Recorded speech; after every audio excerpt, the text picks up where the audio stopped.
ജനനം തന്നവരുടെ വാത്സല്യവും കൂടപ്പിറപ്പുകളുടെ സ്നേഹവും കൂട്ടുകാരുടെയൊക്കെ സ്വാതന്ത്ര്യവും ഗുരുക്കന്മാരുടെയൊക്കെ അനുഗ്രഹവും പങ്കാളിയുടെ കരുതലും മക്കളുടെയൊക്കെ കൗതുകങ്ങളും അയൽവക്കക്കാരൻ്റെ ആഭിമുഖ്യവും ഒക്കെ ഉപേക്ഷിച്ച് നാം പോകുന്ന ദിവസം.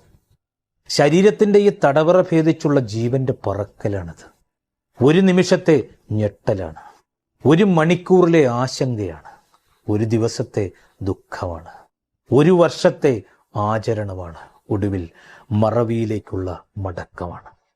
നമ്മളെയൊക്കെ ഇങ്ങനെ പെറുക്കിക്കൂട്ടിയെടുത്ത മണ്ണിലേക്ക് നമ്മളെ തിരിച്ചേൽപ്പിക്കുന്ന ഒരു പ്രക്രിയ. ശരീരം മരണത്തോട് ചോദിച്ചു, നീ വരുമ്പോൾ എനിക്ക് എന്താണ് ഇത്ര വേദന? മരണം മറുപടി പറഞ്ഞത് ഇങ്ങനെയാണ്, നിന്റെ ജീവനായ ആത്മാവിനെ ഞാൻ വേരോടെ പിഴുതെടുക്കുകയാണ്. നിനക്കുണ്ടാകുന്ന തീവ്രമായ നഷ്ടബോധത്തിൽ നിന്നുള്ള പ്രാണന്റെ പിടച്ചിലാണത്. ഈ ശ്മശാനത്തിനൊക്കെ ഇത്ര നിശബ്ദത എന്താണെന്നറിയാം? വെട്ടിപ്പിടിച്ചവരെല്ലാം അതൊക്കെ അവസാനിപ്പിച്ച് ഉറങ്ങിക്കിടക്കുന്ന സ്ഥലമാണെന്നേ അത്. പറയാൻ ബാക്കി വെച്ചു പോയവർ, വേദനിപ്പിച്ചു പോയവർ, സങ്കടങ്ങളെയും സന്തോഷങ്ങളെയും ഒരുപോലെ ഹൃദയത്തിലേറ്റിയവർ, സ്നേഹം വിളമ്പിയവർ, വെറുപ്പിന്റെ സിദ്ധാന്തം മുറുകെ പിടിച്ചവർ, നിറവേറ്റാത്ത ആഗ്രഹങ്ങളുടെയും ബാക്കിയായ പ്രതീക്ഷകളുടെയും സ്വപ്നങ്ങളുടെയും എഴുതപ്പെടാത്ത പുസ്തകങ്ങളുടെയും ഇനിയും പാടാത്ത പാട്ടുകളുടെയും കണ്ടെത്താത്ത കണ്ടുപിടുത്തങ്ങളുടെയും അടയാളമായി മീസാൻ കല്ലുകൾ അവിടെ കുത്തിവെച്ചിരിക്കുന്നു. നമുക്ക് പ്രിയപ്പെട്ടവരുടെ ശേഷിപ്പുകളുടെ താൽക്കാലിക കലവറയാണത്. ഈ പ്രിയപ്പെട്ടവരുടെ കുഴിമാടങ്ങൾ നമ്മുടെ ഹൃദയാഴത്തിൽ എവിടെയോ ഉണ്ട്.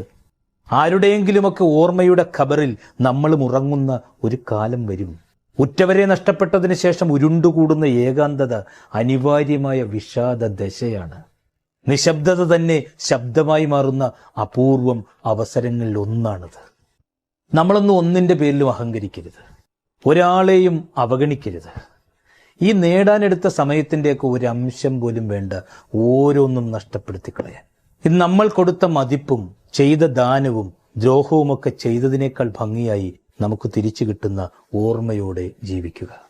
എപ്പോൾ ജനിക്കും എപ്പോൾ മരിക്കുമെന്ന് നമുക്കറിയില്ല, പക്ഷേ എങ്ങനെ ജീവിക്കണമെന്ന് തീരുമാനിക്കുന്നത് നമ്മൾ തന്നെയാണ്.